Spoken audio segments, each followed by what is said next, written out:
And it's about DR. Yeah. I've been. It's very strange. Yeah. Oh, go. Oh. Seats don't go back. We don't ruin the new seat. It's a new seat. They do feel. Are we loving it?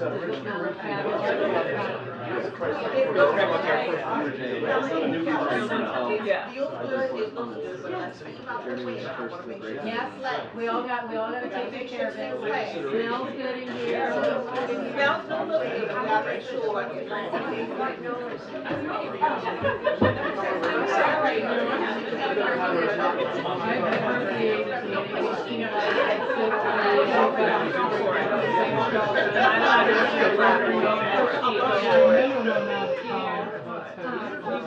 Turn to on last minute. I'm going to review your new numbers.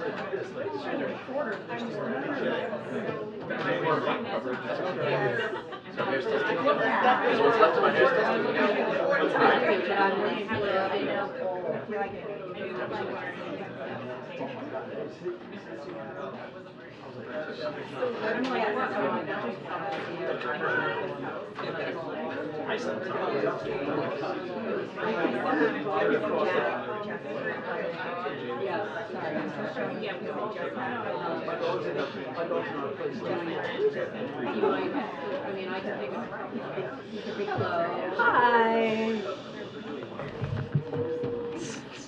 Somebody on my staff says it smells like a new car in here, and they were not wrong.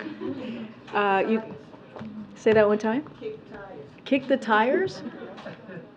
Okay. You guys look amazing in the new chairs in here in this refurbished press briefing room.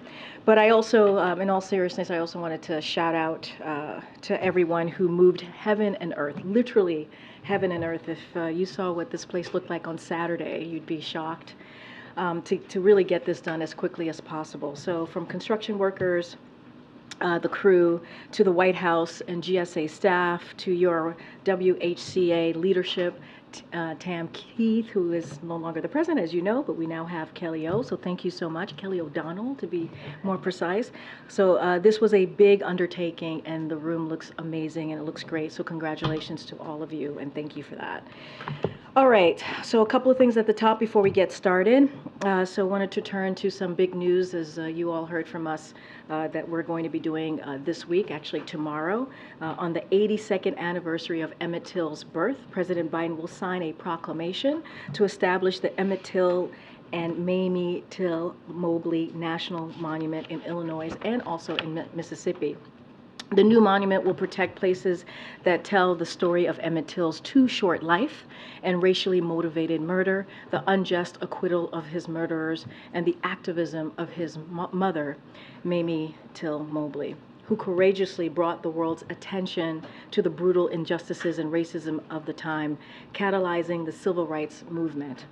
The monument will include 3 separate cities in 2 states, as I mentioned, including Robert Temple Church in God in Christ in Bronzeville, a historically black neighborhood on Chicago's South Side, where thousands of people gathered to mourn and bear witness to Emmett Till's death in September of 1955. In Mississippi, the monument will include Grable Landing, which is believed to be the site where Emmett Till's brutalized body was pulled from Tallahatchie River.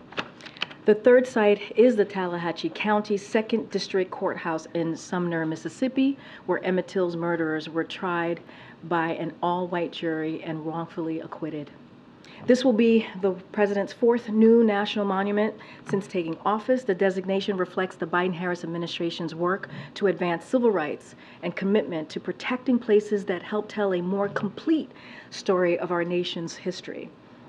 And it comes at an important moment. Let's not forget what we have seen these past several months as we witness extreme officials in Florida and across the country lie about American history. The most recent example, shamefully promoting a lie that enslaved people actually benefited from slavery. It's inaccurate, insulting, it's hurtful, and prevents an honest account of our nation's history. In Jacksonville on Friday, you heard from the Vice President Harris, and she said, this is an attempt by extremists to push an agenda that continues to attack Americans' freedom to learn our true and full history, and it will not stand for it. We will not stand for it. The Biden-Harris administration will continue to speak out against hateful attempts to rewrite our history and strongly oppose any actions that threaten to divide us and take our country backwards. So now on another topic for all of you, over the past few days, we have seen Russia continue to bombard the Ukrainian port city of Odessa, using missiles and armed drones to kill and injure Ukrainian civilians, damage churches, residential buildings, and UNESCO-listed World Heritage sites as well. They have destroyed port infrastructure and tens of thousands of tons of grain that could have fed hungry people around the world. What Russia is doing to Odessa has been devastating. And we continue to be concerned that the Russian military may expand their targeting of Ukrainian grain facilities to include attacks against civilian ships in the Black Sea. This is something we have been warning about, that we believe Russia may attack civilian targets and then blame those attacks on Ukraine in a false flag operation. And we continue to monitor that closely. Russia has already said they will consider all ships proceeding to Ukrainian ports in Black Sea waters to be potentially military targets, even though they are simply trying to pick up grain and products to feed people around the world. The Kremlin's actions, including its suspension of its participation in the Black Sea Grain Initiative, have caused serious volatility to food prices, which will hurt impoverished and hard-hit areas of the world the most. We urge Russia to stop targeting food supplies and to return to the Black Sea Grain Initiative immediately. Now, tomorrow, the First Lady will raise the flag for the United States once again at the UNESCO headquarters in Paris, showing our country's commitment to international cooperation in education, science, and also culture. As President Biden has frequently noted, the United States is stronger, safer, and more prosperous when we engage with the rest of the world and when we seek cooperation, collaboration, and also partnership. By rejoining UNESCO, the United States will reinforce that message and restore our leadership in a vital international space. This administration is committed to having a leadership presence in all appropriate multilateral venues where our interests are security and our prosperity can be protected and also promoted. And finally, one last announcement here. I want to say a word about my colleague, Luisa Terrell, and also Shawanza Goff, who will be taking over at the helm of the Office of Legislative Affairs in the upcoming days. Since taking office, President Biden has relied on Luisa Terrell's tireless leadership of the Office of Legislative Affairs, and she has consistently delivered for the American people. Luisa has been a key member of the President's team for many years, and we are incredibly sad to see her depart from the White House. But know that but no one around here, it's always very tough to say goodbye, and so she knows that, and we will miss her dearly. Today, as you all know, the President is proud to announce that Shawanza Goff, a day one member of our team, will serve as Assistant to the President and Director of Legislative Affairs. Shawanza has strong relationships across both chambers and both sides of the aisle, forged over more than a decade on Capitol Hill. She will be the first African-American woman to serve as White House Director of Legislative Affairs, and we know that her experience, instincts, and deep respect for Congress will continue to serve our administration and also the American people as well. With that, Amr, did I put you to sleep? What's going on? You're talking. I'm trying to keep up with all your stuff. I'm just teasing. I'm totally teasing you. So these seats are quite comfortable. Oh, see, that's what it is. It's not me. It's the seats. I got you. Okay. Go ahead. On Israel, in your statement earlier today, I think you shared the administration's disappointment, but I was wondering what, if any, impact the vote will have on U.S.-Israeli relations, both in the near term and long term, and specifically in the near term. Is the president still planning to meet Prime Minister Netanyahu sometime soon? So as you know, to your last question first, the president spoke to the Prime Minister last week on the phone ahead of President Herzog's visit to DC, and they had made a commitment to see each other later this year. I just don't have a date. Both teams are certainly working on trying to figure out a time to make that happen. But to your first question, Amr, look, our decades-long partnership is ironclad. That continues to be the case. Our commitment to Israel's security is ironclad. And one of the things that you've heard us say before, and I'll reiterate, the core of that relationship is certainly on democratic values, is shared democratic values and interests, and that will continue to be the case. President Biden has had has been a friend of Israel for decades. It is a personal relationship, is a lifelong friend of Israel, as I mentioned in my statement that came out moments ago, and we are going to continue to engage our Israeli counterparts to try and strengthen that special bond, and that certainly will be the plan going forward. Yes, just on a separate topic, is there any better sense of Private King's well-being and health, the general conditions he's currently in? And then also, is there any better sense of his motivations when he fled? Was his intention to defect? So on the last question first, we're still gathering and looking into this, and DOD certainly, as we've mentioned, is doing an investigation to gather all the facts. Don't have anything to share on anything that's been reported on the reasons, on the whys. What I can say is we're looking into it, and it's going to take some time to get that information. More broadly, to your question, the White House, Department of Defense, State, the UN are all continuing to work together on this matter to ascertain information, as I just mentioned, to get all the facts about the well-being and the whereabouts of Private King. We have relayed messages through multiple channels to the DPRK that the individual crossed on his own, and we want him returned quickly, and we want him to be returned safely. So we also asked information on his welfare. Just don't have anything else to share on this. Follow up on Israel? A follow on Israel. We saw the president's comments over the weekends, your remarks today. Now that this vote has happened, does the president have any plans to speak to Netanyahu today or in the coming days just to convey those thoughts to him directly? Don't have anything to share on any upcoming conversation or calls that the president will be having.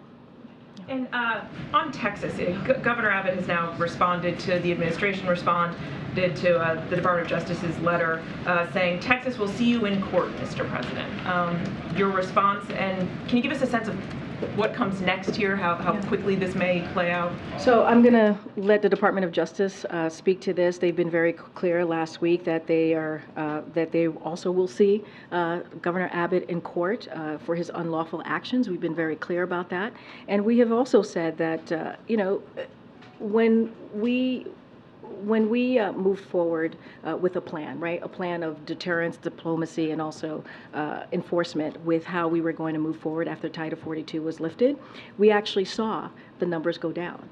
We actually saw the president's plan working. And what you see the governor doing is dangerous and unlawful, and it's actually hurting the process. It's hurting the process of what we're trying to do. And instead of wanting to, or undermining, I should say, instead of coming to the table and trying to figure out a way to work together, he continues to do this really cruel, unjust, inhumane ways of moving forward with a system that has been broken for decades. This is a president that has taken action from day one and has continued to show what he can do to help deal with the border situation. But Governor Abbott is not about that, and so the Department of Justice has been very clear. We've been very clear about that. They've been very clear about taking him to court about his unlawful actions. So I'm going to let them speak to it. Thanks, Karine. You're talking about these unlawful actions, and the letter very clearly spells out all the ways in which the governor has broken the law. What is preventing the federal government from removing the river barriers? Why is this a legal matter? Well, first I'm going to let the Department of Justice speak to this. And look, the governor's action is making it difficult to access the river, patrol the area. That's what he's doing. And arrest individuals who attempt to enter the country unlawfully. That's what his actions is actually preventing. And so those are unlawful. Those are unlawful actions that are not helpful and is undermining what the president has put forward and is trying to do. That's what we're seeing. But I'm going to let the Department of Justice speak to the legalese piece of this, and they will certainly speak more in detail about how they see themselves moving forward. And I understand that, but I mean, if the barriers are, unlawfully there in the river, why not instruct the Army Corps of Engineers to move them? I'm not going to speak to what's going to be instructed of the Army Corps engineers. What we're speaking to is the unlawful actions that the governor is taking and how the Department of Justice is going to move forward. Anything related to that, certainly I would refer you to Homeland Security specifically. And then just a quick one on Private King. Does he have a security clearance? I can't speak to his national security clearance from here. That's not something that I can speak to, but I would refer you to the Department of Defense. Thank you. Chairman James Comer today says that the Oversight Committee, has evidence that the president in the past communicated directly with foreign business associates of his son Hunter Biden many times. Curious if the White House and the president still stand behind his comment that he's never been involved and has never even spoken to his son about his business. So I've been asked this question a million times. The answer is not going to change. The answer remains the same. The president was never in business with his son. I just don't have anything else to add. Okay. Has the president been given options for how to physically remove the barriers? Is that part of the briefing for him? And on a separate matter, the Ohio Police Department that deployed a dog July 4th when a motorist was stopped. Has the president been briefed on that particular situation, and do you have any comment on that? So I don't have any updates on or anything to share about the president being updated on the Ohio situation. I saw the stories. I'm going to let certainly, I believe there's an investigation. They're looking into it. It sounds horrific, but I don't want to go beyond that, but it does sound horrific as to what happened. And as it relates to what the president's been updated on options to remove the barriers, I just don't have anything specific for you on that. Is the president concerned about the direction of democracy in Israel after the passage of this judicial reform bill today? So look, as I said at the top, and I said in my statement, the relationship, right, with Israel is a lifelong friendship, right, a relationship that the president specifically has had since he entered politics, since he entered the government, and that's going to continue. Certainly, we believe that relationship, the core of that relationship, certainly stems out of democratic interests and democratic values. That still remains the same. And so we're going to continue to have conversations, and that's what we believe it's going to continue in that core of how that relationship started. Can you speak to what went into the president's decision to finally designate this national monument for Emmett Till and his mother, but groups have been advocating for it since the Obama era, so why now? So I don't have a timeline as to why now, but look, we're about to actually acknowledge the 82nd birthday of Emmett Till tomorrow. And why not? Why not tomorrow? Why not on a day that matters in recognizing him? And look, I think I had said this is like the 4th national monument. Certainly the president has taken this very seriously when it comes to national monuments, when it comes to lifting up really important, in this case, historical importance of Emmett Till. Let's not forget, sadly, Emmett Till's murder really was a catalyst for the civil rights movement. How else there are many ways we can lift up his memory, but this is an important way to do that. This is something that the president can do, and the president's going to do tomorrow. And last question, did you see Barbie or Oppenheimer this weekend? I knew I was going to get that question. I did not, but it heard that it did very well. I knew I was going to get that question. Okay. Did you see Barbie? I did. You did? Did you see both movies back to back? I'm more of a Barbie person, so just Barbie. Okay. All right. Karine, I wanted to ask about the meeting with Netanyahu. I know you had said there's still conversations on organizing that, but will the vote here impact whether or not he will be invited to the White House specifically? So look, those conversations are continuing. The president was clear last week and said that he would they both wanted to see each other by the end, later this year, and so that conversation between the two teams are going to continue. Look, I'll say this, President Biden and Prime Minister have a decades-long relationship, as I've been saying, and they've always been very candid with each other and discussed shared interests, and also have shared their concerns as well. And just like they did last week. There is nothing new in that relationship. Both have been very honest with each other. And so I think that will certainly continue. And so I would assure you that they will continue to have those honest conversations, that they will continue to, talk to, both sides will continue to talk to about the situation that's currently happening in Israel, and that's not going to change, and continue to have that political dialogue. On a different topic, given the extreme heat that's been going on in states like Arizona, Texas, has there been any consideration from the White House to put out an emergency declaration? I don't have anything on emergency declaration or anything new about that. As you all know, the president on Thursday is going to receive an update on the extreme heat and what's been happening, extreme weather, what's been happening across the country. And so you all will have an opportunity to hear the update that he's been receiving. I just don't have anything on a proclamation. Called any officials in Arizona to discuss? Don't have any calls to read out, but obviously we have an Intergovernmental Affairs office here that stays in close touch with officials, state officials, statewide officials, local officials in those states, and offer up any assistance that we can. I've talked about many times about what we're doing to assist, whether it's cooling stations and what FEMA is able to do to assist certain areas in the country that is dealing with extreme weather, and we'll continue to do that. Okay. Thanks, Karine.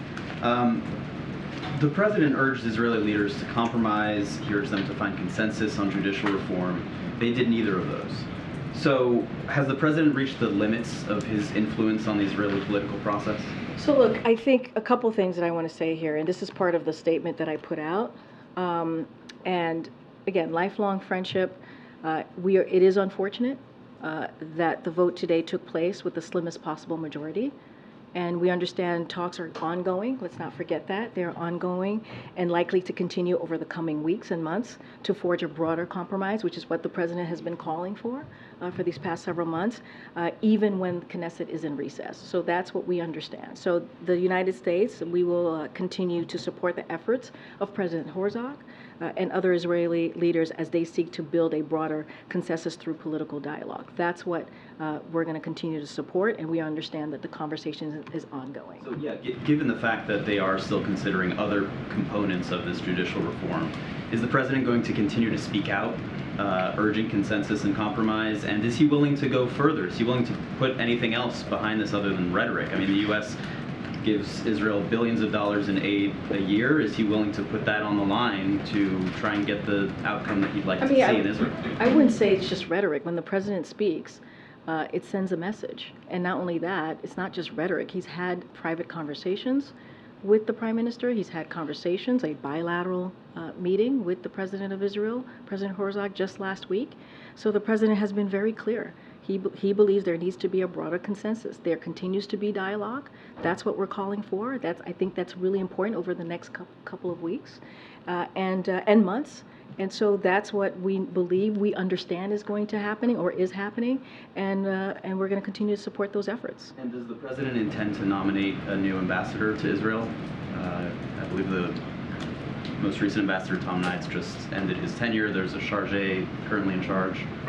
Does he have any plans to nominate someone, given everything that's unfolding? Yeah, I understand the question, just don't have anything new to share at this time. And lastly, on another quick topic, does the president still believe that that UPS and the Teamsters will reach an agreement to avert a strike? So look, they have had some progress in their negotiations and their conversations, which is really important. They're going back to the table. They're going back to negotiating tomorrow, which also is very important. So we are hopeful. We are optimistic on this issue. A couple questions following up on Texas. Is there anything that the White House thinks that it can do about the razor wire and the barriers aside from this threatened legal action that the Department of Justice has sent to the state of Texas? So look, we've been very clear. What Governor Abbott is doing is undermining what we're trying to do. A plan that the president has put forth after Title 42 lifted that has been pretty effective. Right, we've seen the numbers of unlawful entry go down. That's what the data shows, and he continues to undermine that. And so, Department of Justice is the place to go. Right, this is a legal issue, and they're going to deal with this, and we'll let them speak to this more directly. Two other quick things on this. So the letter, one of the things that Governor Abbott said was that the president's open border policies are encouraging migrants to risk their lives by crossing illegally through the water instead of safely and legally at a port of entry. He said that it's been under your watch that migrants have suffered an unprecedented crisis of inhumanity. What is the White House's response to that part of the letter? But Governor Abbott is he's not moving forward in good faith. He's just not.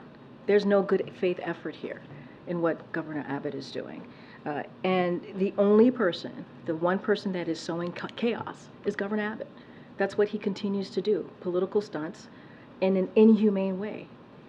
He's actively undermining our border enforcement plan, which again has the lowest level of unlawful border crossings in over 2 years.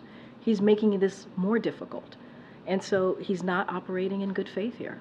That's my answer. And lastly, you had said that they could just come to the table potentially and talk about this. When was the last time that President Biden tried calling Governor Abbott? Let's be very clear. Governor Abbott is making it harder for the men and women of the Border Patrol by what he's doing. He's making it harder for the people who are supposed to work to protect our border. That's what he's doing. And so you've seen them meet many times when the president has visited Texas. And so I get the question, but he's literally operating in bad faith. That's what this governor is doing. While we're trying to fix and deal with an issue, a broken system, an immigration system that has broken for decades, and he's undermining it. Go ahead, Karen. Does the administration have any response to North Korea launching 2 ballistic missiles today? So a couple things on that, on the launch. From us, we certainly condemn the DPRK's ballistic missile launches. These launches are in violation of multiple United Nations Security Council resolutions and pose a threat to the DPRK's neighbors and the international community. We remain committed to a diplomatic approach to the DPRK and call on the DPRK to engage in dialogue. Our commitment to the defense of the Republic of Korea and Japan remains ironclad. If I could just go back to the Heath briefing, since it's on his public schedule already for this week, can you give us any more guidance on who will be giving him that briefing? I don't have any more details. Certainly, as we get closer to Thursday, we'll provide more information. Okay, Jeff. Jeff, I haven't seen you in a while. Here I am. Oh, welcome. Welcome back. Question about Russia, which you mentioned earlier. Russia has said today that it is considering retaliatory measures against Ukraine for 2 drone strikes that hit buildings in the Moscow area, or in Moscow, I should say. What's your reaction both to Ukraine's drone strikes and also the threat of retaliation? So a couple of things. This is a war that Russia started. This is their war. They started this war. And they could end it, you hear us say this all the time, they can end it at any time. Anytime. By withdrawing forces from Ukraine instead of launching brutal attacks on civilians, on Ukraine cities. And that's what they do, doing every day on this brutal attack for more than 15 months. Russia has been bombarding the Ukrainian port of Odessa, killing and injuring Ukrainian civilians, devastating UNESCO-listed World Heritage Sites, as I mentioned at the top, and destroying tens of thousands of tons of grain that were going to be shipped to countries around the world. And we have been clear, as you asked me about the Ukrainian drone strikes and what we make of this. And so, look, on the drone strikes in Moscow, we've been clear that as a general matter, we do not support attacks inside of Russia. But we also have been very clear that Crimea is indeed Ukraine. And so, again, this is something that when it comes to this war, this is, as we all know, Russia started this war and they can end this today. But what we will continue to do, we'll continue to provide security assistance to Ukraine as we have been. for more than 15 months as they are fighting for their freedom, fighting for their sovereignty. And so that is our commitment to Ukraine. You saw that at the NATO summit for all 31 leaders just recently, 10 days ago, the last time when we recently traveled. And you'll continue to see that from this president. And not just this president, but our NATO allies as well, and partners across the country. Pivoting back to Israel, I've read your statements about the vote. Are you reluctant to call the judicial reform undemocratic? I mean, we've been very clear. We've been very clear. Any changes like these that were to happen to policy changes needed a broad consensus. The president has been very, very clear. But is it really just about the consensus, or is it about what the policy is? It's about what majority of the people in Israel want, right? It needs that's what a broad consensus is, right? It needs the support of the broader community, if you will, in Israel. That is what we have been very clear about.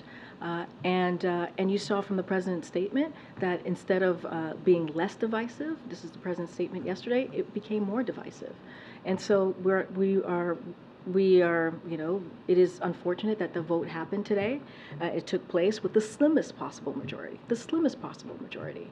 And so, look, as we understand it, it's going to be ongoing. There's going to be continued talks over the next couple of weeks, over the next couple of months, and that's what we want to see.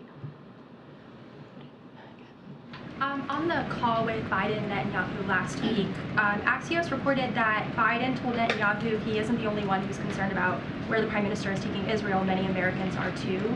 Can you share more about the candor that the President expressed on Americans' public opinion? So I'm not going to get into a private conversations. There was a readout, so I'll point you to the readout that we put out of the call that the President had with the Prime Minister. Look, I also said moments ago they've always had candid conversations, the two of them. They've known each other for a very long time. And they've discussed shared interests as well as concerns that they both have had. And so I think I'll just leave it there for now. Okay. Thank you. I have a question about Guatemala, but first on Spain. There were general elections yesterday, and the two major parties did not win enough seats in the parliament to form a government. So I was wondering if you had a comment on the results, and specifically if the United States is concerned about political instability. So we congratulate the people of Spain on their elections yesterday. The United States will continue to work closely with any government that emerges from the electoral process, as we have worked with Spanish governments in the past to advance our shared goals and mutual interests. Guatemala, sorry. Do you have any comment on Guatemala, on the recent events, and specifically on the police raid, that took place on Friday on one of the offices of the candidates to the presidential elections? In Spain? No, for Guatemala. Oh, Guatemala. Sorry. No worries. I thought you were still asking about Spain. A couple things there. So, look, we are deeply concerned by ongoing efforts to interfere with the elections in Guatemala. Guatemalans deserve the right to vote for their preferred candidate between the certified winners of the first round of elections on June 25th without any interference. Threats to arrest election officials or party officials threaten to undermine Guatemala's democratic process. So we're closely monitoring the developments with our regional partners and international organization ahead of the August 20th runoff. Guatemalan authorities can show leadership by ending this assault, on the basic democratic freedoms of the Guatemalan people, and the world is indeed watching. Go ahead, April. Corrine, a couple of questions. This announcement by the president tomorrow is dropped right in the midst of this racial and political dynamic, as you will. Mary Frances Berry, the former head of the U.S. Commission on Civil Rights, said this is not the first time that the history and the truth of Black America has been obscured, had revisionist history, and as you said, lied on. How do you marry these two moments with the president's announcement tomorrow, as there are those who believe, one, that African American history has been lied on, propagated by this administration? How do you make this a significant moment, as it was in history, for those in this moment who don't believe it? So the president has made it very clear. We cannot pick or choose our history. We can't. We should learn everything about our history, the good and the ugly. The president has said this over and over again, right? And he's made that very clear. When you think about the national monument, it tells the story of events surrounding Emmett Till's murder, right? And I said this earlier. It was a significant event, a sad event that led to the civil rights movement, and we need to continue to tell that story, tell his story, and not just his story, the story of his mother, and what she tried to do to make sure that what he went through was not lost. And so, you know, as we talk about the civil rights movement, as we talk about Emmett Till's story, this is American history. And it is the broader story of American black oppression, the survival and the bravery in America. All of that is connected. And so, yes, it's an important moment. You're going to hear directly from the president tomorrow. So I would certainly say to you to tune in. He'll speak to this more specifically and more directly. And so what I can promise you is that this administration is certainly committed to making sure that we tell America's and this nation's complete story. And that's what you've seen from this president over and over again. So how do you plan to do that beyond tomorrow? Because this is not stopping from Florida to everywhere else. How do you plan to continue to tell this story? As again, there are still segments of society who either want to hear it or believe it's a lie. So a couple of things. You heard from the vice president directly, right? She gave a very forceful rebuke of what is going on in Florida under that governor's leadership. And so that's something that you're going to continue to hear. You're going to continue to hear from this administration speaking out and being very clear about how dangerous that type of rhetoric is to our country and to our history. So you'll hear that. I think tomorrow is an important moment coming from this administration, showing and lifting up a story of Emmett Till by acknowledging, making sure we continue to acknowledge what he went through. The event that happened, again, led to the civil rights movement. And so that monument is important. I think it's important for the president to be able to do this, the fourth one in his administration. So you'll hear directly from the president, and he'll continue to speak to this. One of the 4 crises that he talked about when he walked into this administration was racial injustices, what we were seeing in this country, and how we needed to continue to fight, and we needed to continue to uplift what we're seeing across the country over the past couple of years, not just a couple of years, but over what we have seen over the past decades. And so this is a president that doesn't shy away from that and is going to continue to speak up. My last question on HBCUs. The HBCU White House Council is expected to meet and issue a letter for the president this week. And the way I understand it, they were pulling it together before the Supreme Court decision on affirmative action admissions. And also understanding a large component of it is about capacity. Is the president concerned about capacity for historically black colleges and universities that is already struggling with this influx of students, and now more so because of the decision by the U.S. Supreme Court on affirmative action admissions? So a lot there. Look, we're going to continue to monitor, to your point about capacity. Certainly we're going to monitor that closely. As you stated in your question there to me, April, this is we had already seen record applicant increases before the Supreme Court decision on affirmative action. So that's something that we had seen, as you mentioned. And what I can say is that the vice president, the president certainly, of course, is committed to doing everything that we can to assist HBCUs. As you know, we've awarded a historic amount of funding to HBCUs, about $7 billion. I think that shows our commitment to making sure that HBCUs continue to thrive and they have the resources that they need. But as it relates to increase of applicants, we're certainly going to continue to take a look at that closely. And I'll just add, we have the White House of Public Engagement here, and who is going to continue to remain in close contact with HBCUs as we have the last 2 years. Okay, Anita. I have 2 questions about the Global South. First of all, the Russia-Africa Summit is happening this week. President Putin has offered to African countries a low-cost grain deal, selling them cheap grain from Russia. Is that a solution that the White House would support to get around the expiration of the grain deal, or would you like to see these countries agitate for a full return to the grain deal? And look, I mean, I've been very clear at the top that Russia needs to go back to the agreement that we had on the grain deal. I mean, that's what I said at the top. That's what we want to see. That's the solution. That's the answer. That's what we are going to continue to call for. Cool. All right. So Algeria and Egypt, which are two partners of the U.S., the First Lady visited both recently, have applied to join BRICS, which, as you know, is Brazil, Russia, India, China, South Africa, and represents kind of a non-alignment force that stands against kind of Western hegemony.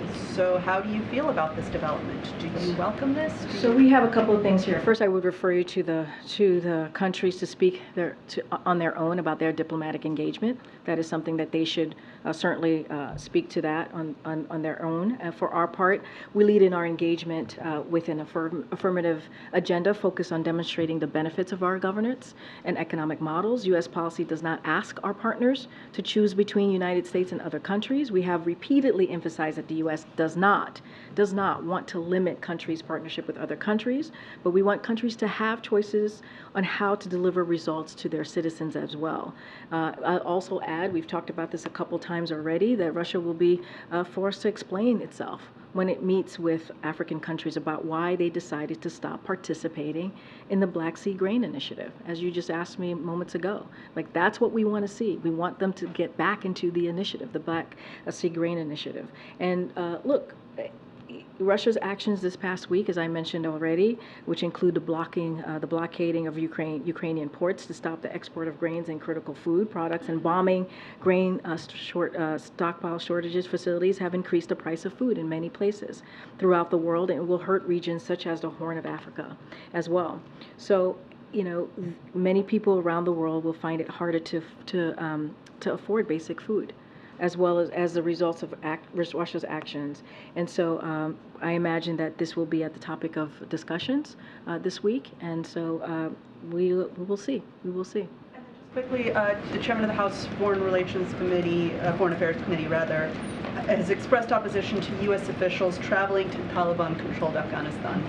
Who were those officials? Can you confirm the meeting? Was it somebody from the White House? I don't have anything to confirm or lay out for you as who attended. Thanks, Karine. We heard from former President Trump last week saying that he'd received a target letter from Special Counsel Jack Smith. There's a speculation with the grand jury meeting this week, an indictment could come at any time. Over the weekend, the former president posted a series of ominous social media to a social media account suggesting that it's a very dangerous thing to even think about charging him with a crime, saying, another one, if you do something bad to us, we're going to do things to you that have never done before. So what is the level of concern at the White House that the former president is trying to incite violence? And secondly, what steps have there been for the White House, federal government, to speak to local and other law enforcement officers to prepare? So look, first I'm going to be very careful. As you know, Donald Trump is a candidate, as we all know, for 2024, so not going to speak to those comments directly, but I can say that you know, the president is and the administration is always kept abreast and is always going to be ready for anything that might occur or may occur, and certainly we are always keeping a close eye, but I'm just not going to speak directly to what the former president has tweeted over the weekend. Yeah, thanks, Karine. So I want to ask you about appliances, but first, this is a big week for the economy. The Federal Reserve will likely raise rates again on Wednesday, putting the interest rates into a range we had for 2007. So are high interest rates and about 2% growth a side effect of Bidenomics? I'm just not going to get into what the Federal Reserve is going to make a decision on or not. They are independent. I'm not going to get into hypotheticals from here. They have the independence we give them the independence to make sure that they make monetary decisions on their own. How about Bidenomics and high interest rates then? Look, what I can say is Bidenomics is about making sure that we build an economy that doesn't leave anybody behind, right?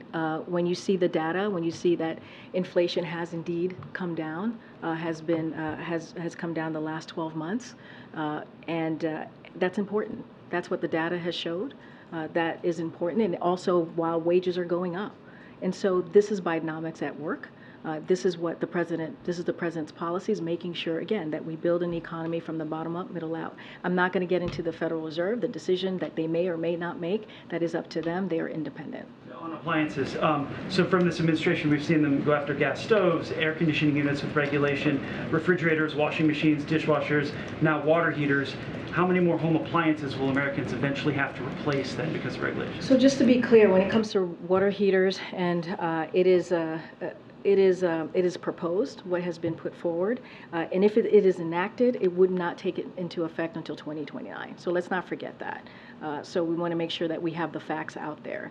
And if and when it is enacted, it's going to help consumers save about $11 billion a year.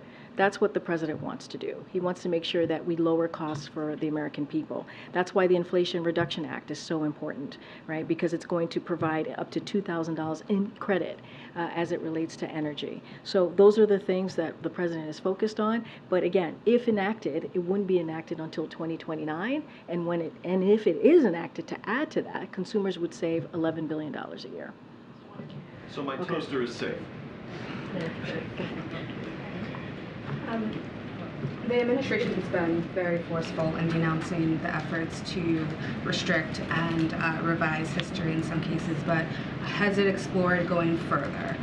For example, the chairman of the Congressional Black Caucus told us he was calling on the administration to leverage the Education Department, which can restrict federal funds, or the Justice Department in states that are attempting to restrict the way history, Black history and slavery are taught. So I don't have anything new to share about policy changes that we would be making as it relates to your question. What I can say to you is that this is a president that has shown his commitment over the last 2 years when it comes to education, even when it comes to when the affirmative action by SCOTUS when that decision was made. You heard directly and specifically from this president. You've heard from the vice president in Florida. So we have been very vocal, very clear about where we stand when it comes to either affirmative action, when it comes to banning of books, when it comes to putting forth a teaching curriculum that is indeed dangerous. That is dangerous to our American history. And so that's what you're going to continue to hear from this president. And you know, he'll never shy away from that, neither will the vice president. During the pandemic, I know that an education department would launch investigations into states that were, you know, prohibiting the use of masks, et cetera. Is that at all on the table? I don't have anything. I don't have any policy updates for you to share at this time. As you know, COVID was when the president walked into this administration, we had thousands of people dying a day from COVID. And he had to put forth a comprehensive plan to make sure that we got the economy going and that we made sure that we took care of Americans and got shots in arms, right? A comprehensive vaccination plan forward. And so that was a different time, clearly. As far as it relates to this issue, I just don't have any policy updates for you at this time. Okay. Thanks. On the situation at the border, I know that you've talked about the reports about migrant women being denied water, but there's also recent reports of children being bloodied by razor wire. Are there any plans for the president to address this himself to the country or even to reporters at all?